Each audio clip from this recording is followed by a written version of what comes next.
Thank you for joining us on this episode of the FTF Exchange podcast. I'm your host, Maureen Lowe.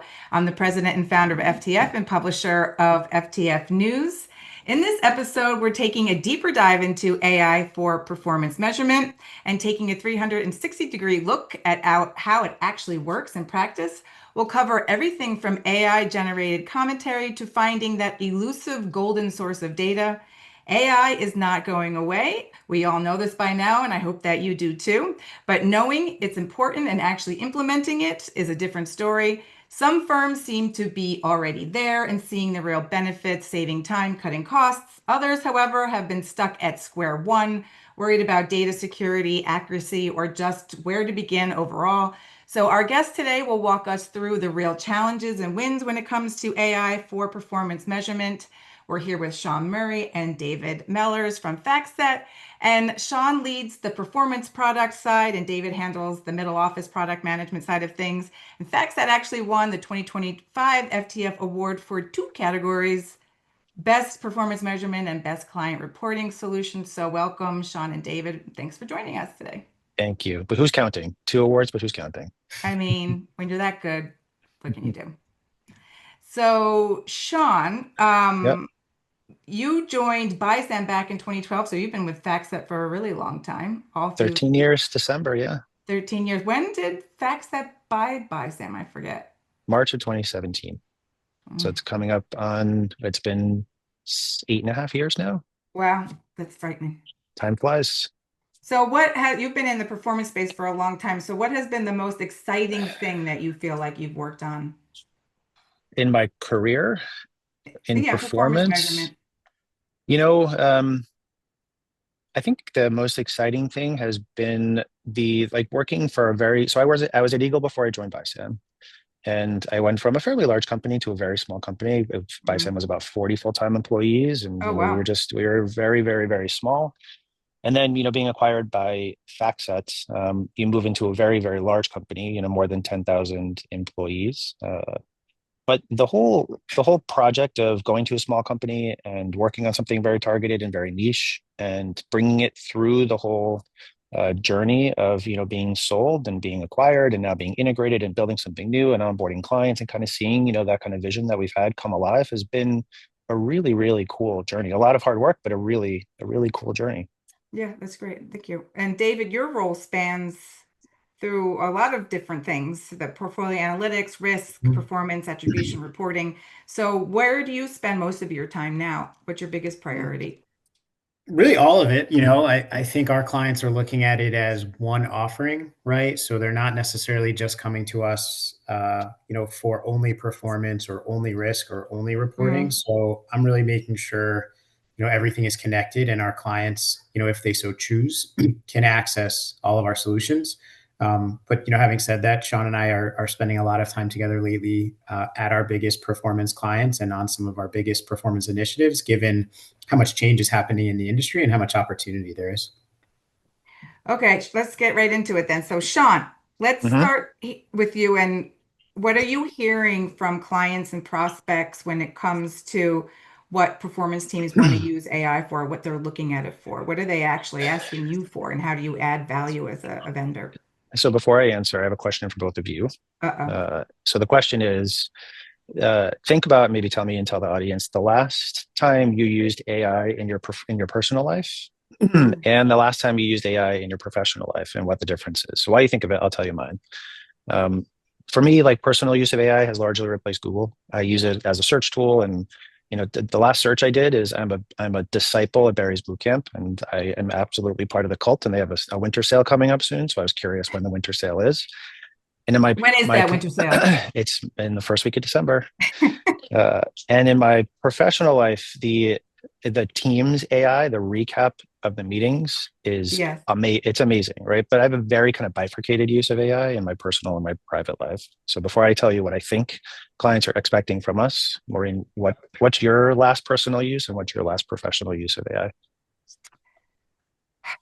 Okay, I'll start with my last professional one.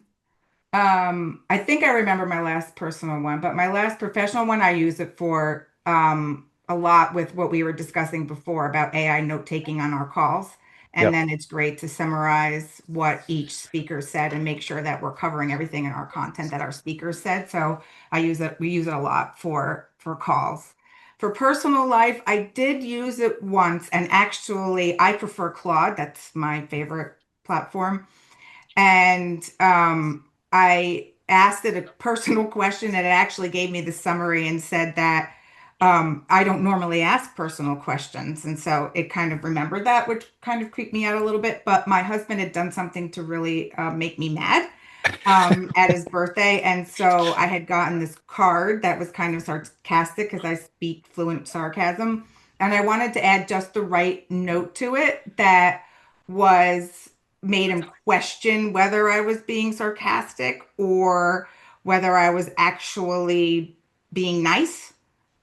So I asked Claude if it would give me like some ideas of what I could write in the card because it had been a long week and my brain was just fried. Usually I'm pretty quick with these things. Wasn't thinking of anything, and it refused to tell me. It said that it wouldn't help me be mean to someone. It clocked you. It David, clocked. how about you, David? I'll start with professional. So I get a lot of value out of knowledge bases. So, Marie and Sean, if you don't know, and for the audience who doesn't know, we can create within FactSet's chat environment what we call a knowledge base. And what you do is you load up a whole bunch of documentation across, your internal sites. You give it a prompt, and then it allows you to ask questions and get answers based on all of the information you've given it. So, for me, as I'm trying to get up to speed on certain subject matter areas or topics about our products, solutions, really anything, that we have access to at FactSet, it's very useful. And it's not only useful for me, it's something we can share, with each other. So it's a really easy way to educate and get, people up to speed a lot quicker than traditionally. Traditionally you said, here's a 20, 30 page document, or, go to these 7 places. This allows you to just ask questions and get succinct answers, and you can tune it so that if you don't like the length of the answer, you tell it to be, shorter. If you want more detail in a certain way, you can allow it. Personally, I'll give you 2. One is me, one is my wife, so you can get a little bit of a compare and contrast. And my wife and I use it for this first case equally, but then I'll give you what she uses it a little bit for fun. So we both use it to do a lot of like research, right? So it's really helpful to, Sean, similar to what you're saying, if you want to understand, hey, what's the best reviewed X, right? So if you're buying right? Or I want to buy something and I'm looking for, these criteria, you used to have to hunt all over the internet and do your own comparisons. If you want to buy a new dining room table, you can tell, hey, I want this type of dining room table. I want this color. I want this price range. And it gives you all the options and the pros and cons. So it's been great for that. If you want to have a little fun, it's getting really good with superimposing pictures into your own pictures. And so it's what we've started to do, with our friends, is take pictures of each other's houses and other areas and superimpose images there and send it to others to see if they believe it or not. So it's getting very good with pictures and images, is what I would say. I also like. What platform do you use to do that? You can use Photoshop Pro for that. So Adobe's done a lot of work embedding AI into all of their platforms, but Photoshop Pro. When you're doing online shopping, you can also ask for the most well-reviewed products, right? You can kind of cross-reference about different reviews, Google reviews, or whatever it might be. But anyway, getting back to the question that you asked, why did I ask you that? So clearly AI is in our personal lives, it's in our professional lives. It's growing in kind of use, right? People are becoming more and more comfortable with it. So I would say a couple of years ago, it wasn't really as embedded in how people work, and it is more and more, right? Professionally, personally, it's not being forced down our throats, but it's arriving in ways that are becoming more and more helpful. And where FactSet is trying to kind of chart a course, right, is figuring out what that line is and where people want us to help and where they're really not interested yet in us helping them. And we're on a bit of a journey ourselves, and we're on a bit of a journey with our clients. So what we hear is, give us some ideas, talk to us about your journey, talk to us about what you're doing. And they're really asking us to give them some use cases that they can validate, they can add to. Maybe they can kind of say that's not going to work for us. or we can, maybe push the envelope a little bit, and what doesn't seem like it's going to work does in fact, end up working. So I think what clients are looking for from us in the world of AI is to have, some experimentation, some proofs of concept, some real life, real world use cases, and just to help people really envision how it's going to impact their lives. But it's so closely aligned to just how people feel about AI in general and the adoption. And as people adopt it, so too are firms. So that's what we see. So sorry, it's a little sidebar, a little sojourn, but there's a little method to my madness. So when a client does come to you and they say, okay, we're ready, we see that we need AI, but they don't know exactly what they want or they can't articulate it. David, can you break down how you help them get there? Yeah, definitely. So we try not to make it just about AI, Marine, right? We try to think about, you're coming to us. What are you trying to solve for? What are your business's biggest problems, right? Or what are your team's biggest problems, or what are your biggest problems, right? And where are you spending the most time trying to solve them, right? So we try to get a sense of, what they're struggling with in general, and then we think about, based on what we know about AI and the tools and solutions we've built, can we help them with some of those tasks, right? We all know what's happening with our clients. They're under a tremendous amount of pressure. And don't have the resources that they used to. So we're really trying to help them be smarter about how they solve all of their problems and using, the latest technology to do that.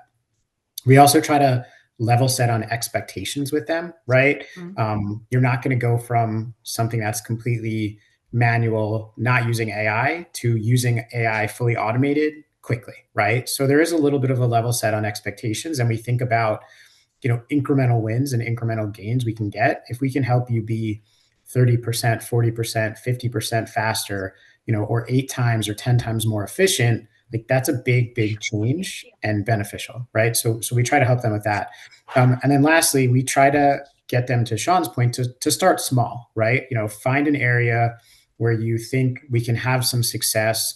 Let's not try to completely overhaul or change, the approach to how we're solving problems. Let's leg in, let's see what works. More importantly, or equally important, let's see what doesn't work, and let's go from there. And, clients who aren't sure or can't articulate what they want, once we start to get them involved, they start to pick up more steam. I think, part of the problem now is just jumping in, right? And taking that first step. And once they do that and realize, it's going to be okay, and they can start to interact and use it, they start to get more comfortable with it. So what typically is that first step that firms take? Is it common, or is it vary among firms? I think it varies. We've typically seen clients, try to pick something that's, easy for them to use and engage with, right? So whether it's something like, some conversational experience with, one of the LLMs that are out there, whether it's something related to search, right, and summarization, similar to what we were talking about when Sean asked us the question. Those are easy use cases that don't require, one, too much effort, and too much with their own proprietary data usually, right? I'm sure we'll get to this, but clients do get hesitant when we start to talk about using their own data, potentially putting their data into models. Is that data going to be used to train models, or put somewhere else? So they're typically okay, starting in an area that is public data, or data that isn't so proprietary to what they're doing. Well, maybe just to add on to that there. So what makes FactSet different in the performance space, since we're on this is kind of skewed toward performance, is we started as a content company. And so that still drives a lot of our business. And we've got terabytes of data that we feed in on a daily basis. And that kind of sits behind the scenes in databases. And, we pull it into performance processes and attribution processes, but more and more the exploratory nature of AI kind of sits on top of it. So clients will come to us right through the kind of performance lens, but they can do more with AI with FactSet because of all that content in the background and some of the tooling that we built on top of it. That it doesn't necessarily differentiate us in the market, but in the performance space, it's a bit of a different, conversation altogether. Yeah. So When you start working with clients and you're advising them on what they can start with, but you're still seeing some resistance with adoption because of trust, and there are still skeptics out there and a lot of firms who still think that maybe AI is hype. What do you do about that trust factor? What do you say to them if they're worried about, where their data is going or data security? How do you build Mhm. that confidence in AI? Typically, the first thing we do, or very early on in our conversations with clients around AI, we just run them through what we do and what we don't do, right? And we talk to them about how important we take data privacy and their own data, right? So, when we're running any type of performance calculation, it's going to require client portfolios. And for clients and for us, those are the holy grail. If anything ever happened to those, that would be a big problem, right? So we really try to walk them through what we are doing and, more importantly, what we're not doing, with their data. We're not saving any of it. It's not being saved in any models. We're not using their data to train any models, right? So we try to be really, really transparent with them about that. What about the Talking, trust that comes out of maybe not so much where the data is going, but what commentary the data is resulting in? yeah. So we typically try to educate them on that and what we're doing, but we also make sure we're not pushing them too far too fast, Marine, right? So we Mm, never want to push them out of their comfort zone with what they're doing. And part of the conversations is managing change, right? Like when we think about AI, it's a massive change for all of us, professionally, personally, and we want to make sure there is a change agent or someone who can help us champion what we're doing, at the firm. So when we come in, we typically try to understand who is a big proponent of AI and understand a firm's overall landscape and approach to using the technology. As we think about portfolio commentary, there are firms who are super excited about it because they recognize the efficiencies, and then there are individuals who say, I'm skeptical. Part of that is because they don't necessarily believe the hype. Part of that is, hey, is this going to be something that potentially replaces me, right? So mm. we try to be very just open and honest. And once we get that buy-in, or at least start to build up that trust, we educate them on the timing, right? So we're not going to be able to replace everything you're doing 100%, with portfolio commentary, as an example, or other applications we have. But if we can help you be more efficient, our view is that that frees you up to do more, value add activities, right? The less time you're spending writing commentary or generating reports, the more time you can speak to clients or speak to investment professionals, or get to that new report set that you couldn't do, right? Which at the end of the day should be beneficial to your firm and your firm's objectives. I was just going to say it's not a straight through process either, right? So on the Mm, commentary side, or even on what we're starting to do in the performance production process, I mean, hallucination is a real thing. We see it even in our mm-hmm, personal use of AI, so it exists. mm-hmm. It Yeah. won't exist forever, but right now it does. And so the sort of trust but verify concept is kind of what drives us. So even if we are using AI to do something like generating portfolio commentary, it's going to have a stop off with a human being to validate things before it gets distributed. So that also helps, people to adopt it, to test it, to just sort of play around with it a little bit and incorporate it a little bit more, knowing they've got final kind of gatekeeper control. So it's training wheels before the big girl bike. Pretty much. Exactly. Yeah. Um, so would you say though that firms, if they haven't embraced AI, they really should, that it's, not no longer a nice to have, but a must have in order to stay modern, in order to stay competitive? Is this something that firms really don't have a choice? I would frame it as, if you are not at least exploring and experimenting with it, Maureen, you're going to be left behind, right? Um, so to me, you need to be evaluating it the same way you evaluate, all new technologies, and you need to be thinking about, how can this help me solve problems, better, more efficient, faster than I could with traditional ways, right? So to me, the answer is, yes, but it's um, a need to really understand where it helps and where it potentially doesn't help, because you can spend a lot of time with it and not get as far as you might like. Well, you think about how maybe you'd like to start your AI journey. We'll take a quick pause. When we come back, we'll get into more of the specifics and talk about AI generated commentary. So don't go anywhere. We're just getting started. Quick heads up for everyone listening. FactSet is sponsoring the FTF Performance Measurement and Client Reporting Conference. That's PCMR 2026, coming up February 24th through 26th in New York City. This is the place to be if you're serious about performance measurement and client reporting. Sean and David will both be there, so if this conversation resonated with you, you'll have a chance to sit down with them face to face, dig deeper, and talk through how this applies to your firm. We've secured a special 15% discount for our listeners, so just use code FactSetAI when you register. You'll find the coupon code, the link to the PMCR agenda, and the registration in the show notes. So don't miss out on the only event in the industry 100% dedicated to performance measurement, client reporting, and new for 2026, RFP and client services. So hope to see you in New York City this February.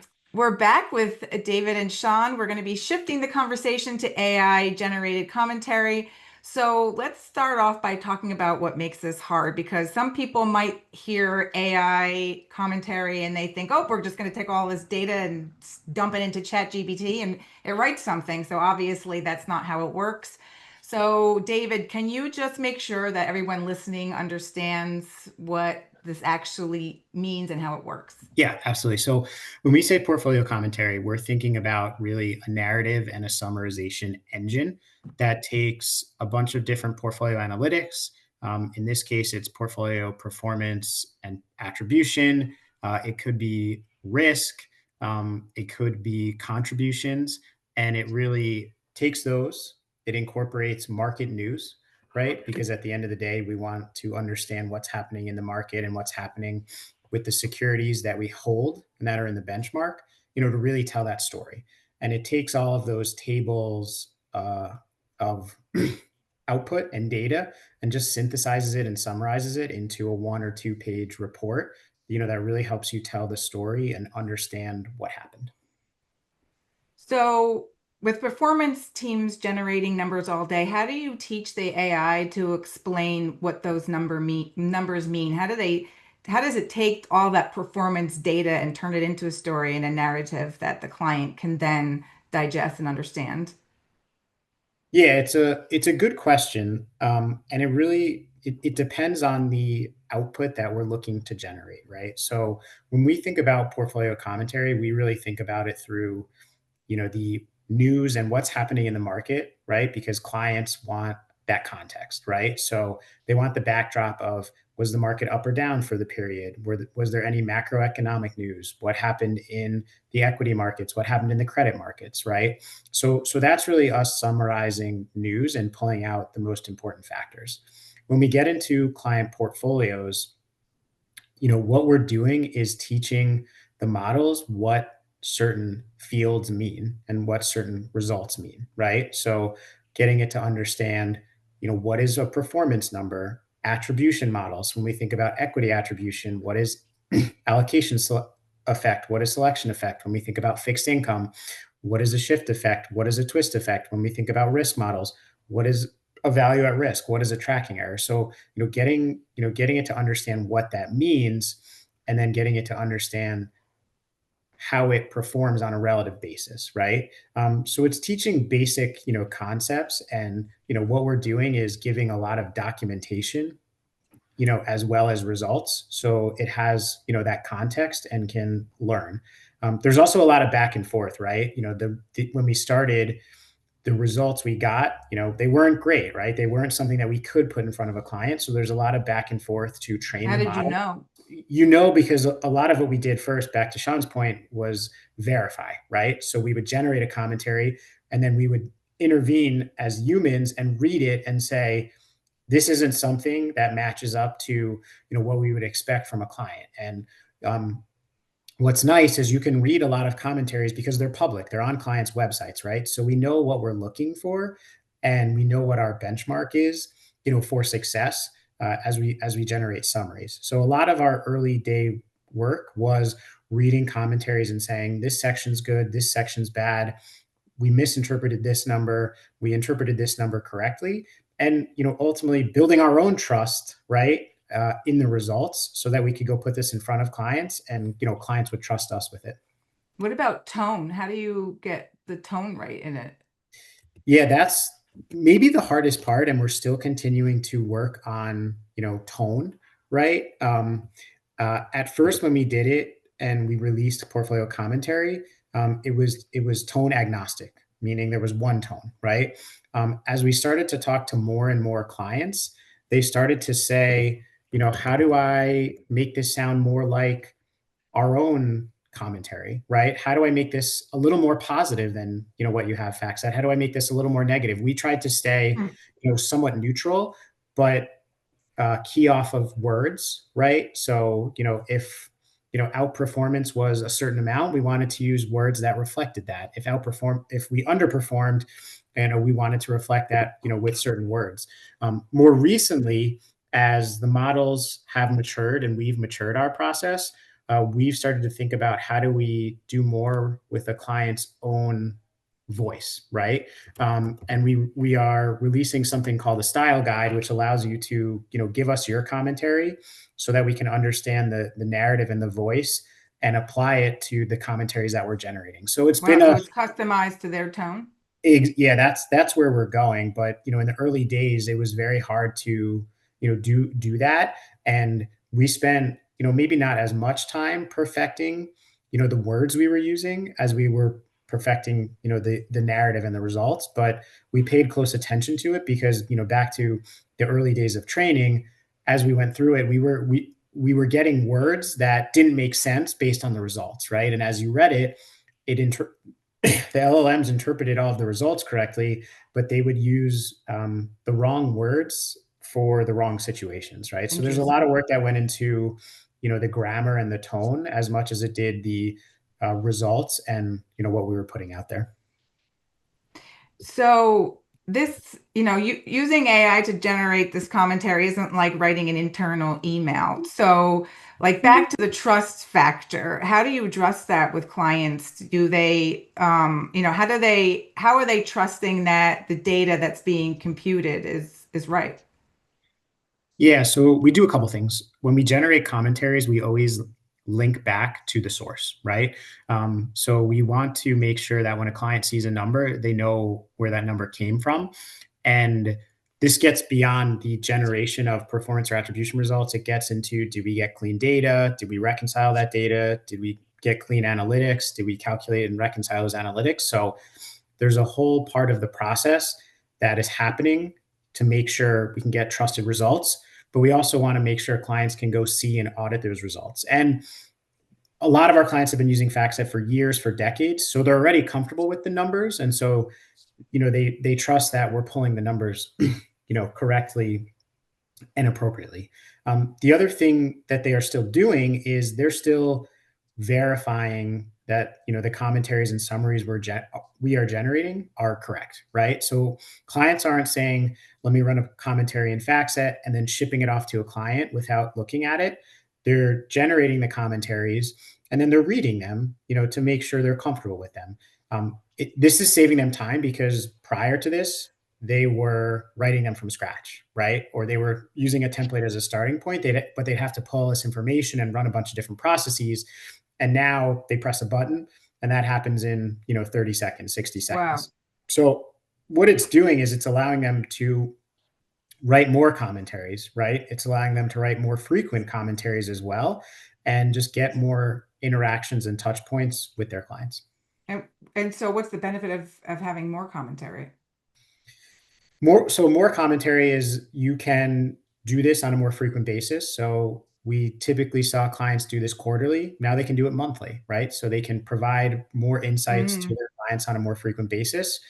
They can also do this across, more of the actual client portfolios versus just the model portfolios or representative portfolios. So there's a frequency element, and then there's a, being more specific, with their actual clients, as opposed to writing this about the strategies or representative portfolios. So who was writing these commentaries before AI came along? Was it analysts? It was analysts, it was client services teams or, marketing teams, were mostly writing them. And it was them writing them, but it was also them working with portfolio managers and other folks, on the investment teams to make sure they were accurately representing everything, to their clients, right? At the end of the day, this is something that goes to all of their clients, and they want to put, how they're doing in the best light to their clients to keep clients and ultimately get more, money from their clients. So it's a very important part of, their process in trying to keep and grow clients. So what then can AI add to these commentary that a human couldn't, and vice versa? Yeah, it's a good question. I mean, I think of AI as being able to, again, do this more efficiently and do this, very systematically. It also can go from a news perspective. It can go look at every, single piece of news that's out there, and synthesize that, right? So historically, it was, hey, we're going to pull in the same 5 or 6 or 7 types of metrics. What we've seen is AI is now allowing firms to go get information that they may not have known about that's relative Mm. to a small cap portfolio or an international equity portfolio. So that's a big thing, and it's also bringing consistency, right? It's allowing them to be very consistent with their format, with their approach, with their tone, which they were before, but this is allowing them to do it in a better manner. At our performance event earlier this year in 2025, we did a poll to the attendees, and 60% indicated that they wanted to learn more about AI for commentary generation. So, Sean, what are some of the challenges when it comes to the production process? What happens when AI gets a number wrong? It must happen, I would imagine. Like this trade doesn't look right, or my data is not reconciling. So how do you fix that? Well, the whole point of a system, especially at where we're at with the incorporation of AI, is suggested changes and suggested fixes, and suggested kind of data movements, I suppose. So what we hear loud and clear from clients is that they want us to do the generation, but they don't want us to do the automated shipment, right? They want us to make the sort of suggestion, but not do the validation. Hmm. In other parts of performance, right? Performance is a very process-heavy process, right? So we go through a lot of different steps. The steps have to be in the right order. They have to do the right things, and they have to get the numbers right. And as David was talking, I was just thinking that we did a survey of our heads of performance a few years ago at this point, and what we heard from them loud and clear is their mandates are constantly shifting, they're constantly growing. The budget pressures are real. As people leave the firm, they're not always guaranteed a headcount to come back into the company. As the firms grow, right, the teams don't always grow either. And you kind of compound that with the people in the team. They're hired to do something, but then invariably they start to do a lot of things that really are manual, that don't have to be manual. So where we want to come in is we want to provide automation to do those manual steps, but not so much that you take over the human analysis and the human consumption part of it. So where we kind of come in is we say, okay, let us do everything we can up to the point of proposing something to you. And it's up to you to say yes. It's up to you to say no. It's up to you to say try again. It's up to you to sort of change a number, revalidate a number, put it back into the validation engine, and just make sure you're comfortable with it before it gets shipped out the door. So it's all about suggestions, perhaps, rather than straight through distribution. And can clients or firms test all that this is working properly before they actually start sending off content to clients? Yeah.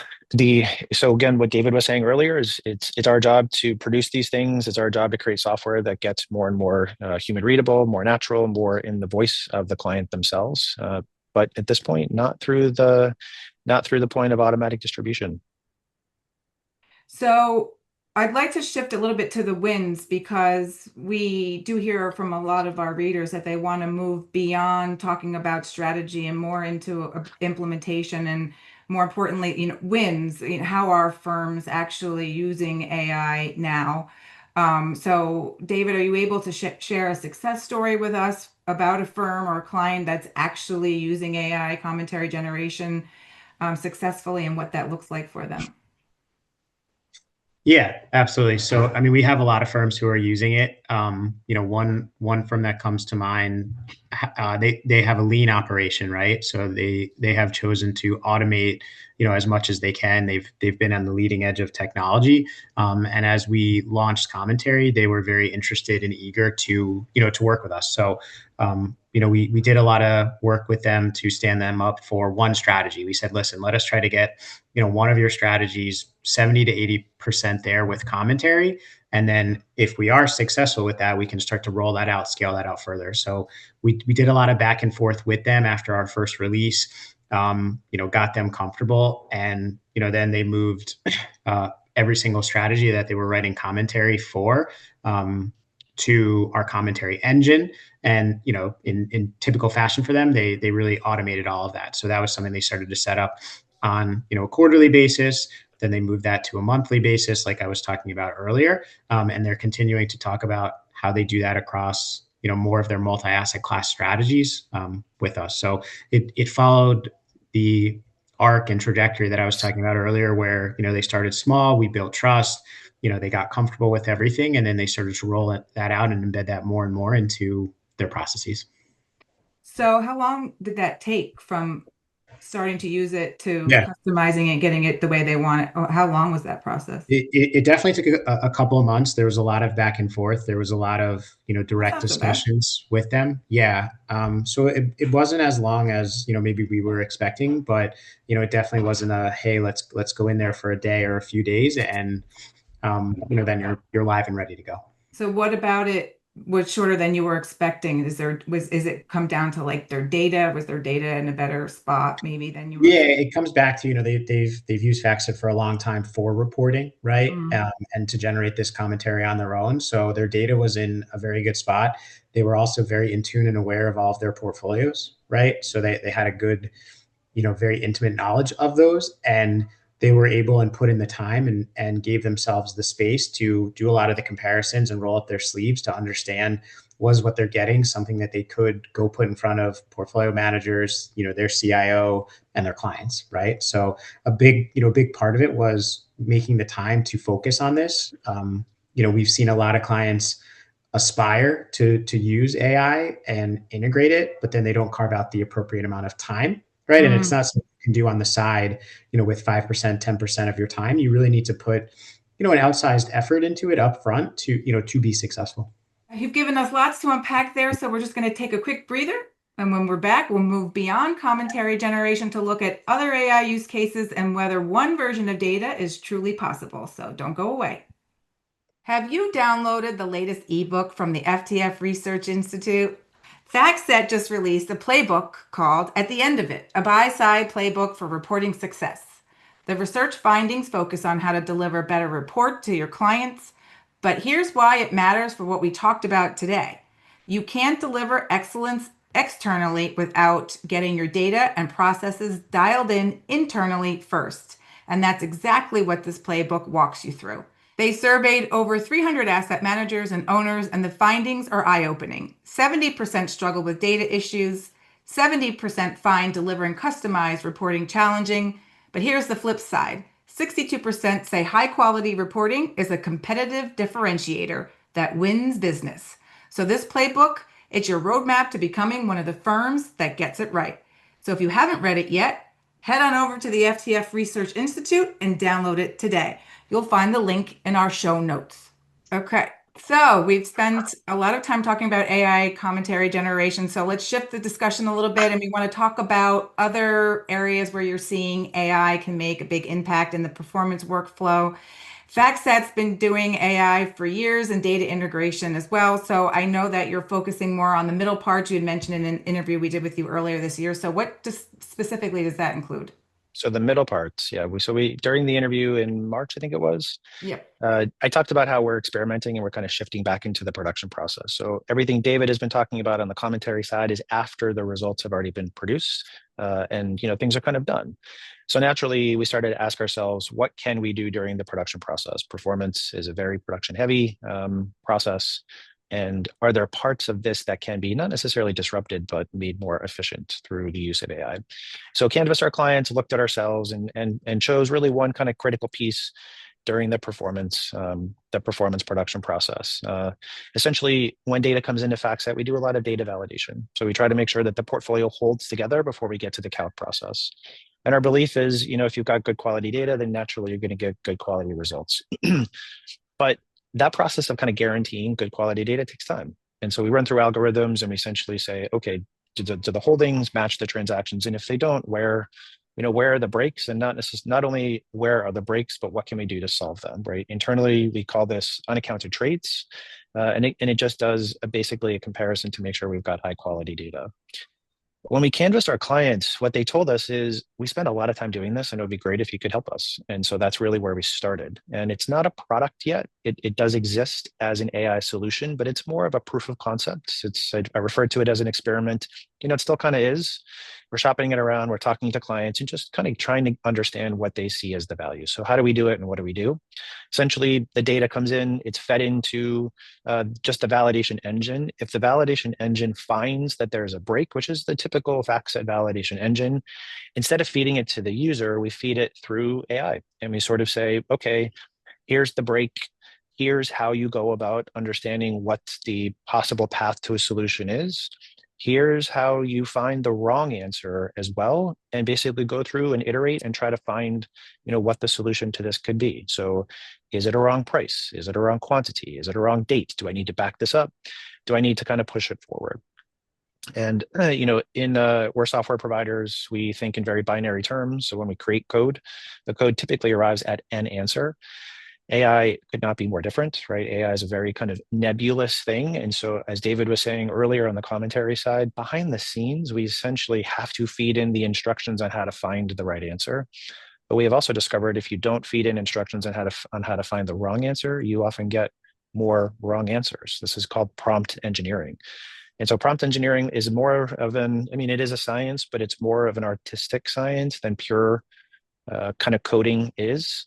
And so that's kind of what goes on behind the scenes. So we have we'll consider it shifting left. So if the end process is a set of returns and perhaps a set of attribution results, how can we use AI to shift left into the production process?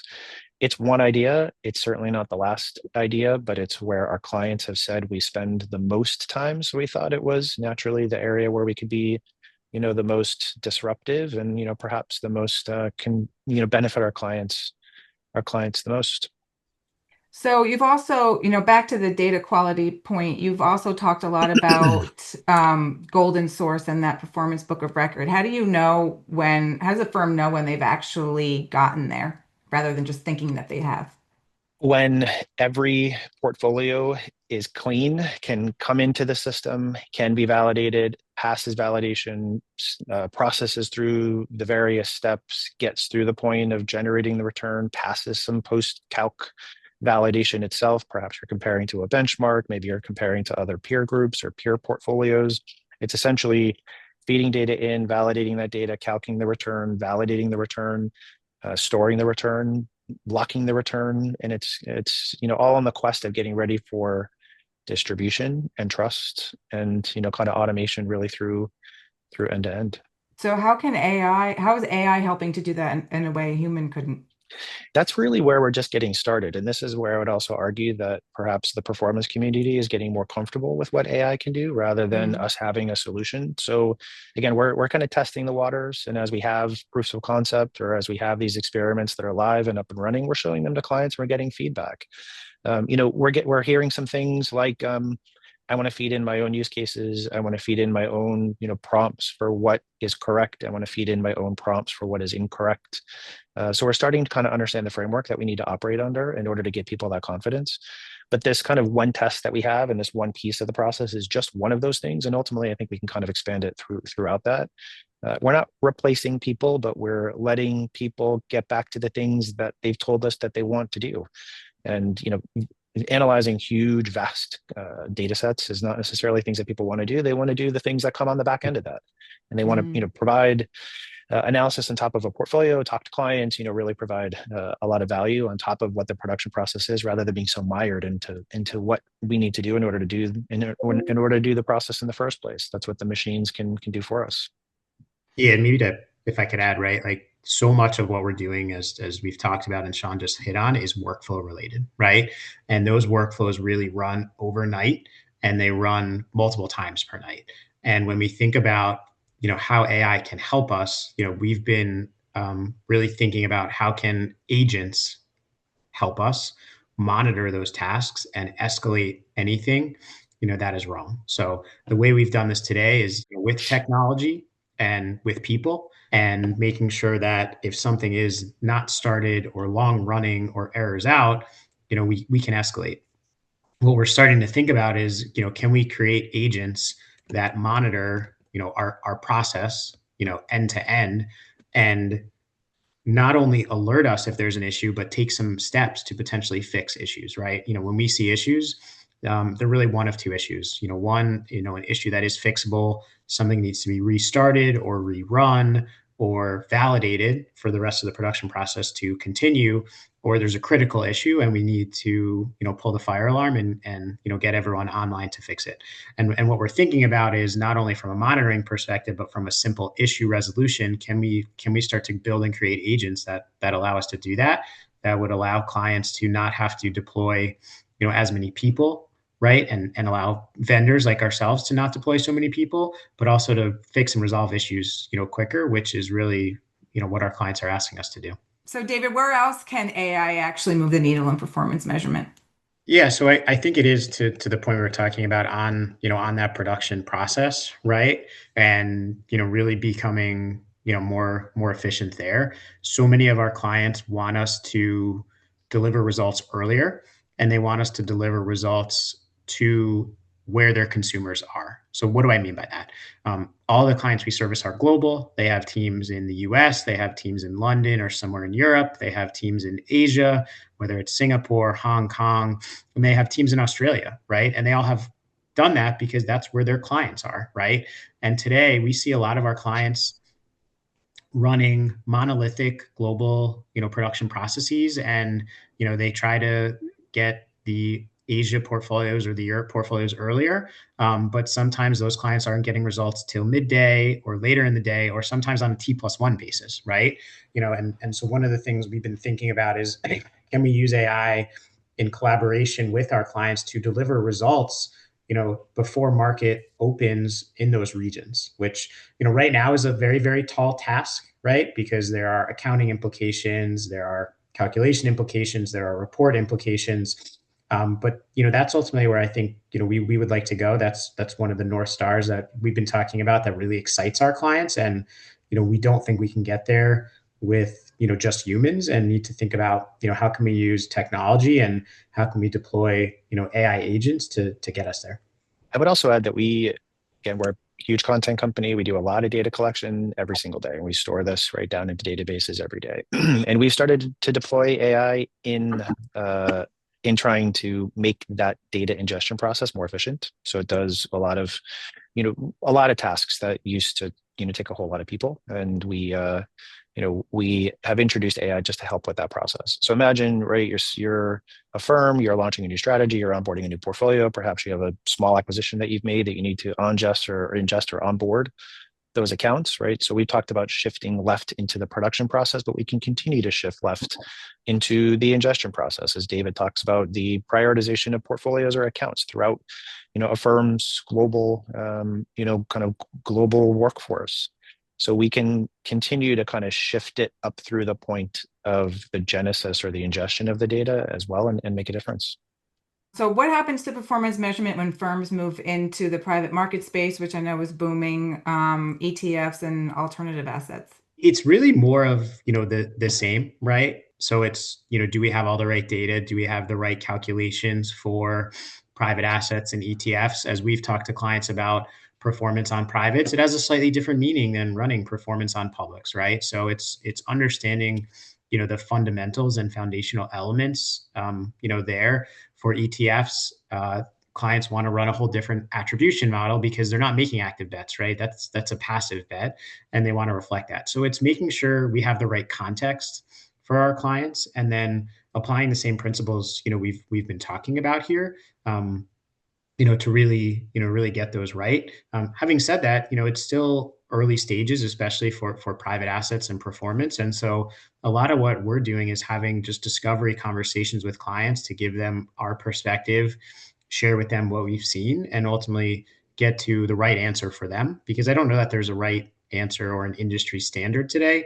There's certainly, hey, we could calculate an internal rate of return and we can calculate, some specific metrics. But when a client says, hey, I want to run an attribution on all of our private assets, there's not a standard like there is, in the equity Mm. world where you run Brinson. So it's really being open, having the right conversations and thinking about what's the best answer for, our clients and their clients. In an interview we did with FactSet earlier this year, one of your colleagues mentioned that these asset class transactions have knock-on effects. So what does that actually mean for performance teams? So when I think about the knock-on effects, to me, it's more, upstream, right? And downstream, right? So upstream, the data model for private assets and the data needs for ETFs are completely different, right? When we're talking about private assets, we're talking about, cash flows and valuations at, the fund level, and those are not happening on a daily basis, right? They're happening at the end of the quarter and they're happening 10, 15, 20, 30, 45 days after. So it's, how do you handle that? How do you build a scalable process to ingest data across an increasing number of funds? And what I mean by that is, firms may start out and invest in a few private instruments, private assets, but we're seeing firms get up to 2, 3, 400 investments, right? So that's a lot of data to handle throughout a quarter end. And it's not only hard to handle that data, but it's hard to understand what is the as of date of that data, right? Because some data is as of previous quarter end, some data is as of 2 quarter ends ago. So there's a data element of that. When we think about something like an ETF, do we have all of the right transaction types that we don't necessarily need or think about when we're looking at, an equity or a fixed income instrument. So that's kind of the upstream knock-on effect. And then the downstream, I talked about it a little bit, but it's you don't go and present a uh, public market commentary or a public equity commentary to someone who is only invested in privates, right? You're just speaking a totally different language there. So it's evolving how you report on these instruments, and it's also thinking about how do you report on this fund or portfolio when it's blended. And what do I mean by that? We're seeing a lot more clients Mm. integrate private assets into public vehicles and creating new products and solutions for their clients. One, to get a better yield with lower risk, or to diversify and get less risk. There's multiple reasons, but that also brings reporting challenges, right? And there's also education challenges for their clients, right? They understand public markets, ETFs, securities. When you get into the private markets, there's an education factor there. So those are some of the knock-on effects that we have seen. I think the good news is the allocation to privates is, in our opinion, going to continue to be here and potentially increase, as is the transparency, which ultimately will only be a good thing, for markets, and for our clients. Okay, whenever AI comes up, there's this underlying anxiety about jobs. And we've heard in many discussions that we've had with various clients and financial institutions that it's not really about unemployment per se, but an evolution of roles, maybe a reorganization of staff. So I know, Sean, that you've mentioned that teams are definitely getting smaller, but they will get more complicated. So what did you mean by that? So first of all, teams, as they get smaller, I think that there's just market pressures that drive that, right? So budget, headcount, again, as I said earlier, as people leave or as things change, backfills aren't guaranteed, right? Budget for new hires isn't necessarily completely aligned with the increase in new business and the expansion of the firm. Wait, so you think AI hasn't gotten rid of any jobs now per se? It's people have left and they're just not replacing them. I think that there's just budget pressures which drive, some of the Okay. staffing that we see at our clients and we see in our own firm as well. And this is, what kind of popped out in the survey that we had talked to our heads of performance about as well. So you got kind of that side of the realities of running a business. On the flip side, there's also the people within the firms themselves, right? And within the groups and the people that are in the performance teams. And they have a sense of the things that again, these are things that we're hearing from our clients and also kind of picking up from the survey.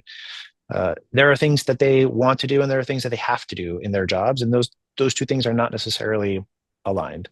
So where we see AI making a difference, again, is in automating a lot of the things that are done manually by people today. And we hope that it can kind of free up the time for people to do things that they consider value add and the firms consider, value add in the various groups, the front office groups, the middle office groups, the heads of performance or reporting or risk, that they all see as value add as well. And that people kind of, use their brains for the analysis piece, but not necessarily their hands for the raw work that needs to be done that can be done by, machines or by computers in a more efficient way. So That's can when you we give us some examples of what value add would be? looking at a performance report, analyzing a performance report, satisfying a request from the front office team, answering a question from a client, understanding, where our portfolio is positioned versus the benchmark is positioned and how it did and what it, what it did for the client. Like those are the types of things that people like to do. Those are tasks that are very, high value from the employee perspective, but also high value from the firm's perspective too.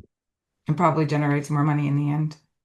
And it keeps people engaged and it keeps people happy. And right now there's a bit of a push and pull where the things that people have to do often take the time that people have to take time away from the things that they'd like to do instead. So are there any new skills that you would recommend people pick up because of this? I mean, I think yes, there's a whole thing, like I was saying before about prompt engineering. I don't think that what we're going to do is to generate the perfect product that exists for everybody. I think there's going to be some input that we're going to need from clients to make the AI product right for them. And it could take a very technical form. There's sort of the, what's not the data robot, there's kind of data analyst roles that are becoming more and more prevalent in the industry, and this could be another one of those cottage industries that pop up that help tune AI to the firm and make it best for the firm. So I think the jury's still out, what that means, but there's definitely some new skill sets that will emerge as part of this transformation for sure. And are you seeing that firms are making investments in retraining staff for new roles? I mean, we see it in like some skill sets. So things like learning Python in order to make sense out of very large data sets, which perhaps even AI can replace that now. To be honest, so we're seeing that some kind of new skill sets are popping up as not requirements, but as things that people or firms can take advantage of. Again, through just a variety of kind of coding languages that just help make sense of very large data sets. But again, I expect that to sort of expand and continue as we continue on our journey. Okay, so now I want to talk about where all of this is going. I know, Sean, that you're a big supporter of, disrupting and making disruption in the performance measurement space. And so how does AI fit this narrative for you, and what do you think is next? So where we're focused is, we've been talking about this kind of throughout this podcast, where we're focused is really shifting from the result set into the production process. So when we talk about being disruptive, that's really where we're putting our bets or placing our bets and putting our money, is in developing software that can have a transformational effect, on the how efficient a firm can be in the production of performance. One of the top reasons why people buy new performance solutions is to gain efficiency, right? And to do more, perhaps not with fewer people, but to be able to take on more, and to be able to do it quicker, to do it with fewer errors, higher accuracy, all of those things. I don't know if we were able to disrupt that as much before as we can now with AI. For me, this has been just a huge accelerator from that lens. And so we're really focused on trying to really plug AI into the production process to make it faster, make it higher quality, take people out of the equation, from the root and raw, just using their hands to manipulate these data sets. We're trying to really shift into that mode. So that's how we see it as being disruptive. Yeah, I do feel like, especially this year, there's just been a huge curve in embracing AI. Just increasing discussions. It's in all areas that we cover. It's a pretty hot topic, and I think that there's just been like a steep projection this year with adoption. So then last question, and I want you to be honest about this, and I don't know if maybe we ask each of you, but what should firms be doing right now that if they were to say, look back a year from now, that, oh, we should have started that in 2025? What do you Mhm. think that is? We have a lot of ideas, but not all the answers. And so if there's one thing that I would like from the people that are listening to this podcast, especially if they're clients of ours or connections of mine, I would love the ideas, right? We are open to absolutely anything right now. We certainly have a strategy that we're trying to execute and a direction that we're trying to go. But we would really love some feedback, right? So we have this sort of idea. We're experimenting a little bit. We've got this proof of concept. We would love to show it to people too, but we would love some feedback, right? There's a lot to do, and we can't do it all at once, and we want to do the right things for the right reasons and for the right people. So if I had an ask, it would be just let's talk and let's kind of throw some ideas around and help me understand what where your head is and where you're comfortable and where you're not comfortable and the things you're looking for us to do and maybe the things you're not looking for us to do. And we've got some ideas of our own, and I'm sure there's alignment in some and perhaps misalignment in others. Maybe we're hitting the mark in some areas, maybe you don't know what we're doing in others. And so like we don't do this on our own. We do this very collaboratively with clients, and we need as many ideas as we can get. So that would be my ask for this year and into next year, just for firms to help us shape how we're going to ultimately execute on the strategy. That makes sense. And I would imagine as firms start using AI and building on it and using and becoming more comfortable with it, they'll say, oh, I wonder if it can help me do this or that. And they're not, neither one of you are even thinking about Yep. that as a possibility. So I can definitely see that happening. David, your 2 cents? Yeah, I think I would really recommend firms to start driving the change within their enterprises, right? So much of this is using the technology, but so much of it is also building it into your culture, right? And thinking about how do we embrace change and how do we champion this type of a change. It is a new technology. It's profound, right? But with a new and profound technology comes disruption. It comes skepticism. And if you want to be successful, I think in our opinion, you need to embrace change. You need to get the organization aligned into believing in it. I don't think you will be successful if you have one or two people who are using AI on the side and the rest of the firm is continuing. Yeah, that could get dicey. Right. So, the biggest thing to me is, start building that, that culture, those change champions, and really trying to rethink and reshape, what your organization is going to look like now that AI is here and here to stay. Right. The quicker you can do that, the better, because that's what's going to really take a lot of time. It's certainly going to take time to integrate and adopt and test and get comfortable with these tools, but it always takes longer to change everyone's opinion and get that buy-in, right? So to me, start that today, really focus on building that culture, and the technology and buy-in will follow. And that's a cue for anybody listening who's trying to get AI adopted in their firm to send this podcast to their boss, right? Exactly. So on that note, I just want to thank you, Sean and David, for joining us today. I think you've given our listeners a lot to think about and unpack. The good news is it seems that there is a clear roadmap, but in reality, like most things that are worth doing, it takes a lot of work, intentionality, and having the right partners. So thanks again, guys. Thanks, Maureen. Thanks, Maureen. Thanks, Sean. But wait, there's more. We're not done with FactSet yet. We've got another episode coming up soon, and David will be back with one of his colleagues to turn this inside out, because we've been talking about internal AI applications today. And in part 2, we'll be talking about when it's time to deliver those results to your client and the complexities with multi-channel distribution, efficiency at scale, and managing client expectation, and how AI plays a role in all of that. You're not going to want to miss that episode, so be sure to subscribe to the FTF Exchange podcast on your platform of choice.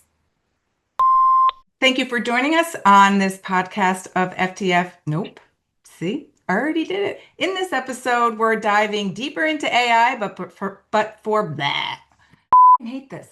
It's just better when I'm not doing it in front of other people. So beyond commentary and whatever else we were, I'm going to do that again. Boop. And thanks to our listeners for tuning in. And don't forget about those show notes. Oh, no, I was going to read that later. But anyway, thanks. In part 2, we'll be talking about when it's time to deliver those results to your clients and the But wait, there's more. Oh my God. I just